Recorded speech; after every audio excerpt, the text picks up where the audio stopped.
सुप्रभात विद्यार्थियों। आज हम कृतिका का पहला अध्याय पढ़ेंगे, माता का अंचल। इस पाठ के लेखक हैं शिव पूजन सहाय। पाठ आरंभ करने से पहले इनका जीवन परिचय पढ़ते हैं। शिव पूजन सहाय जी का जन्म सन 1893 में गांव उनवास, जिला भोजपुर, बिहार में हुआ था।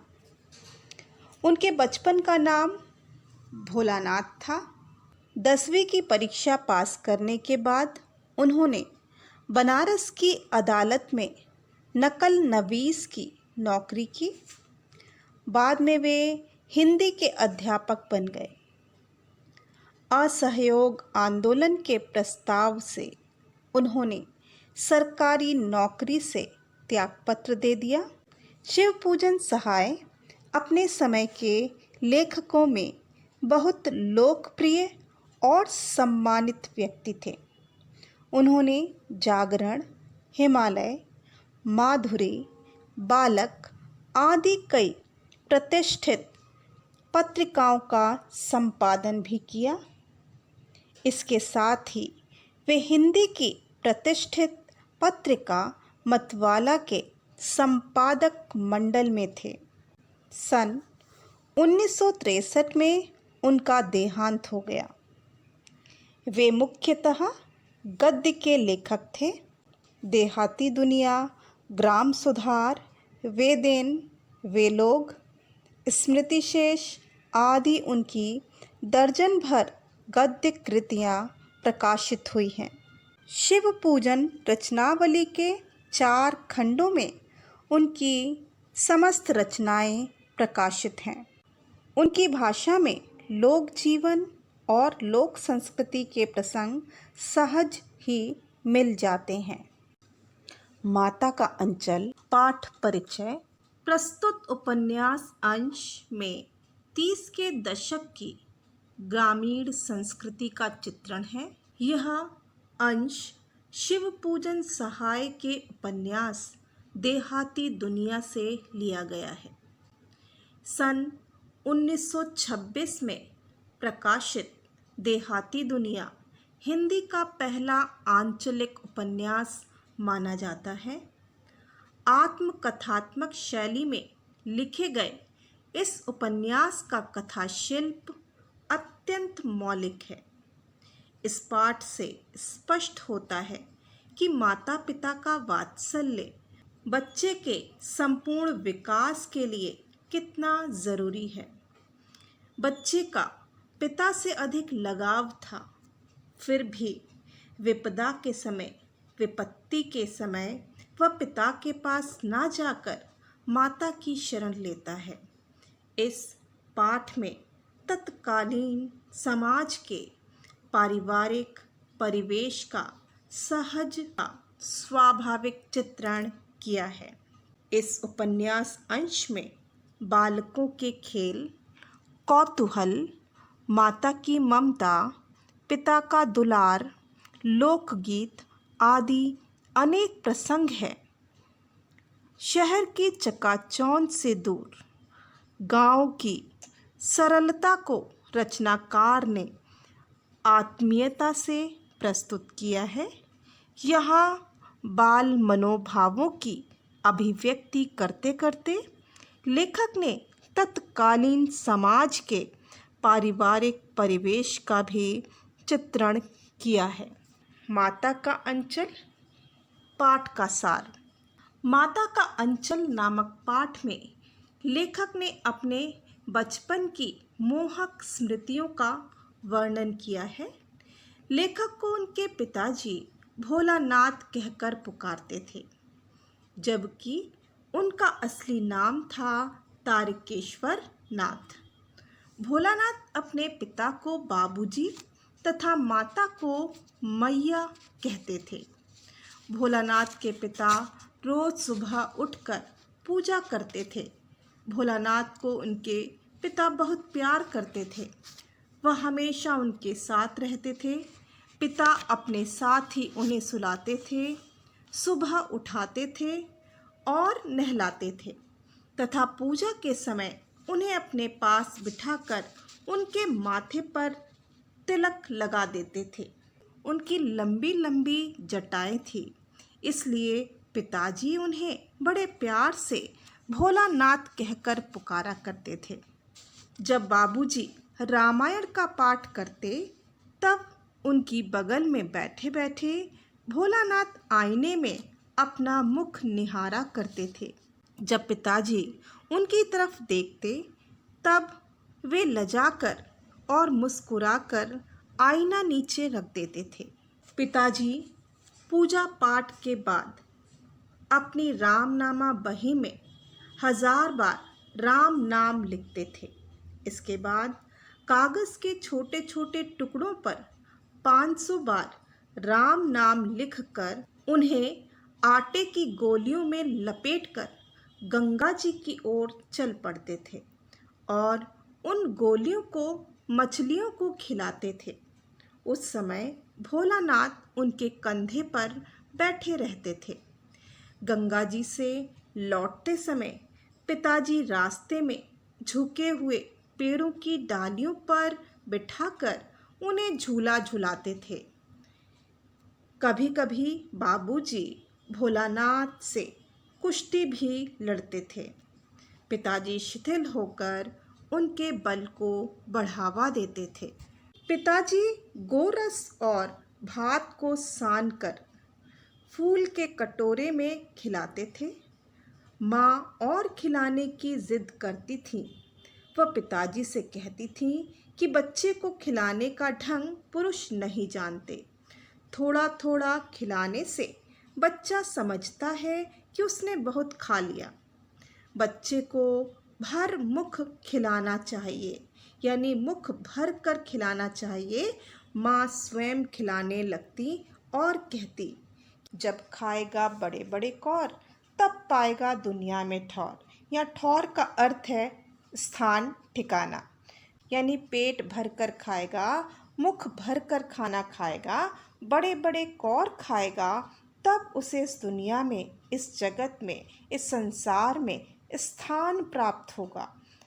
माता खिलाती और कहती कि तोता के नाम का कौर है, ये कबूतर के नाम का कौर है। ऐसे उन्हें खूब खिला देती थी।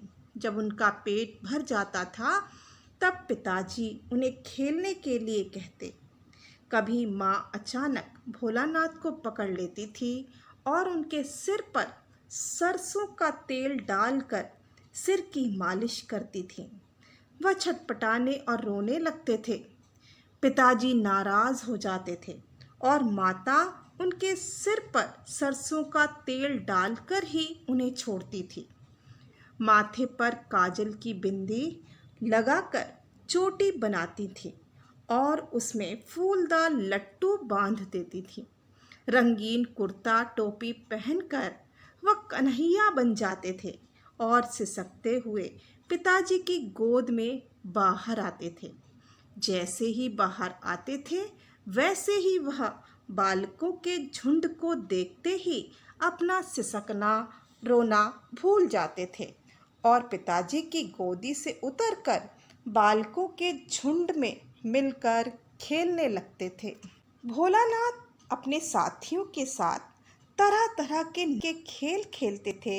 चबूतरे के एक कोने में पिताजी की नहाने वाली चौकी को लेकर उस पर सरकंडे से खंबे बनाते थे, कागज़ का टेंट लगाते थे, मिठाइयों की दुकान भी सजाते थे, मिट्टी के ढेलों के लड्डू बनाते थे, पत्तों की पूड़ी कचौड़ी, गीली मिट्टी की जलेबी, टूटे हुए घड़े के टुकड़ों के बताशे और दुकान सजाते थे। जस्ते के छोटे छोटे टुकड़ों से पैसे बनाते थे। बच्चे ही खरीदार होते और वही दुकानदार होते। थोड़ी देर बाद मिठाई की दुकान बंद करके घरौंदा बनाते थे। रेत की दीवार बनती, तिनकों का छप्पर बनाते, दातून के खंबे, देसलाई की पेटियों के किवाड़ बनाते थे। पानी से घी, बालू की चीनी, घड़े के टूटे मुहड़े का प्रयोग कर चूल्हा बनाते और भोजन तैयार करते।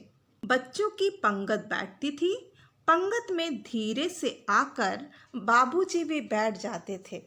उनको बैठते देखकर बच्चे घरौंदा बिगाड़कर भाग जाते थे। वह भी हंसते हंसते लोटपोट हो जाते थे और पूछते, फिर कब होगा भोज भोलानाथ? भोलानाथ एवं उनके साथी बारात का खेल भी खेलते थे। कनस्तर का तंबूरा बजता था। अम्मोले को घिसकर शहनाई बनाते थे। छोटे से आंगन में कुल्हे का कलसा रखा रहता था। वहीं पहुंचकर बारात फिर लौट आती थी। लौटने के समय खटोली रूपी पालकी पर दुल्हन को बैठा लेते थे। बारात के लौटने पर बाबूजी पालकी में बैठी दुल्हन का मुख निहारते तो बच्चे हंसकर भाग जाते थे। थोड़ी देर में बच्चों की मंडली फिर जुट जाती थी। चबूतरे के एक कोने में घिरनी गड़ जाती थी। नीचे की गली कुआं बन जाती थी। दो लड़के बैल बनते थे। चबूतरा खेत बनता। कंकड़ से बीज बनाते थे। बहुत मेहनत से खेत जोते और बोए जाते थे। फसल तैयार हो जाती थी और उसे हाथों हाथ काट लिया जाता था। बाबूजी पूछते, इस साल की खेती कैसी रही भोलानाथ?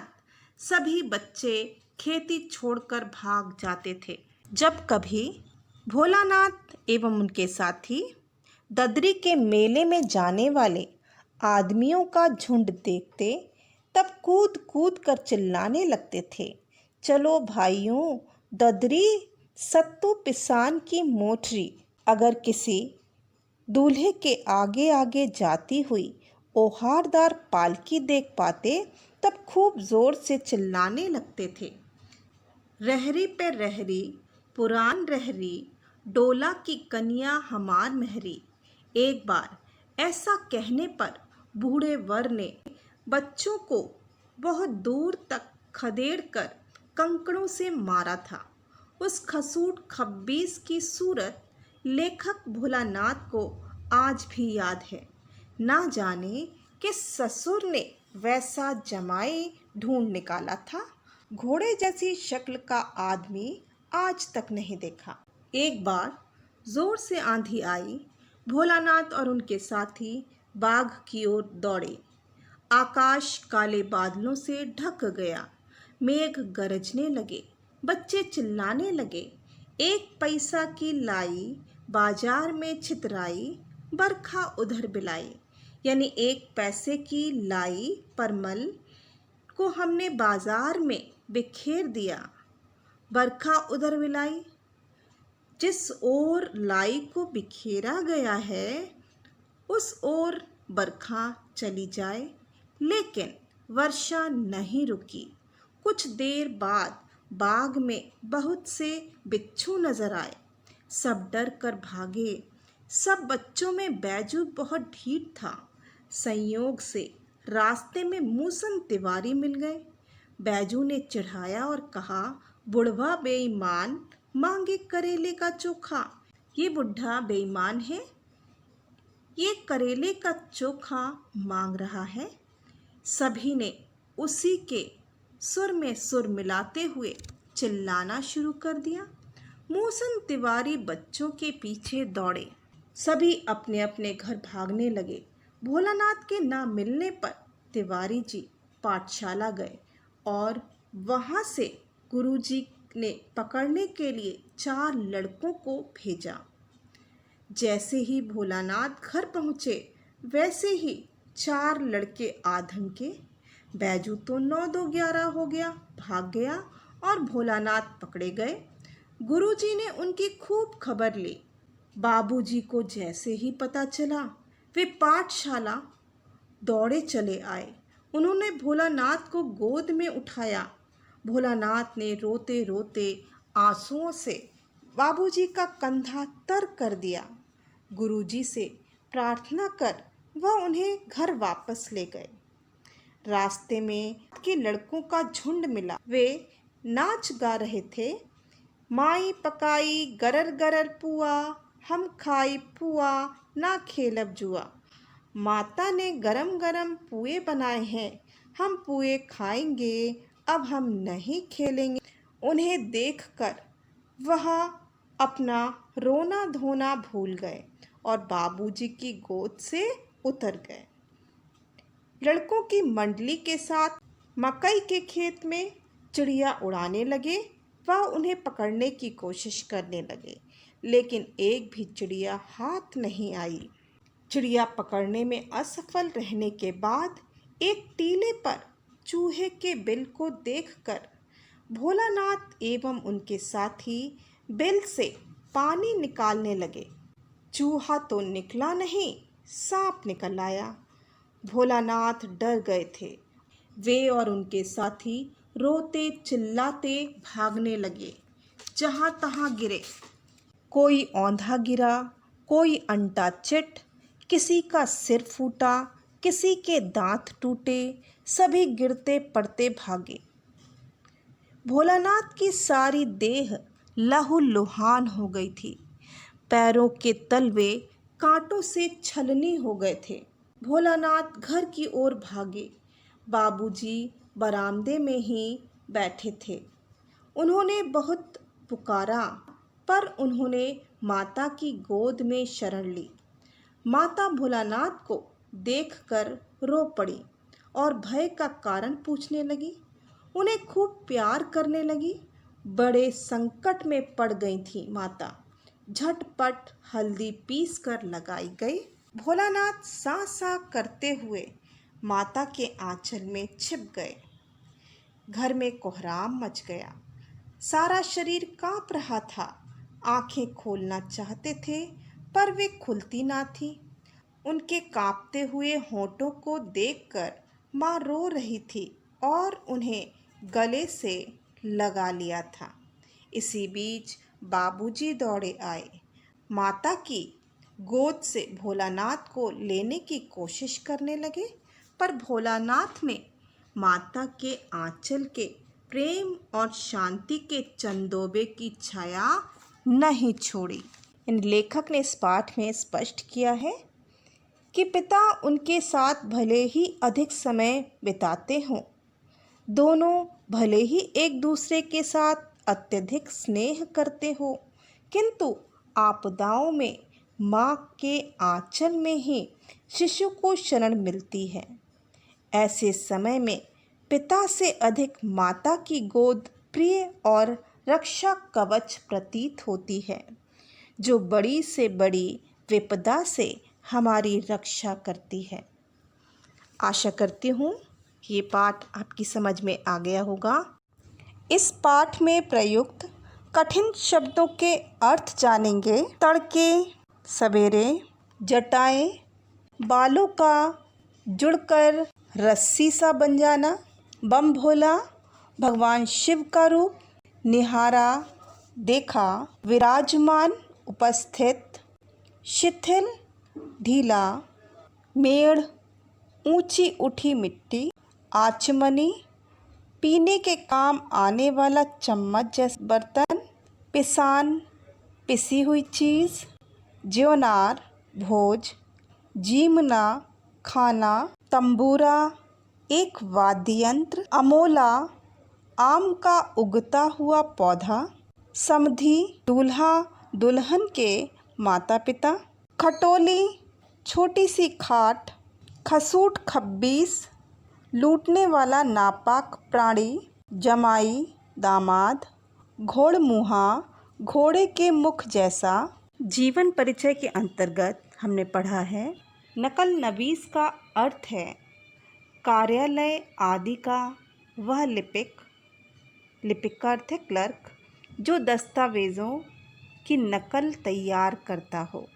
धन्यवाद।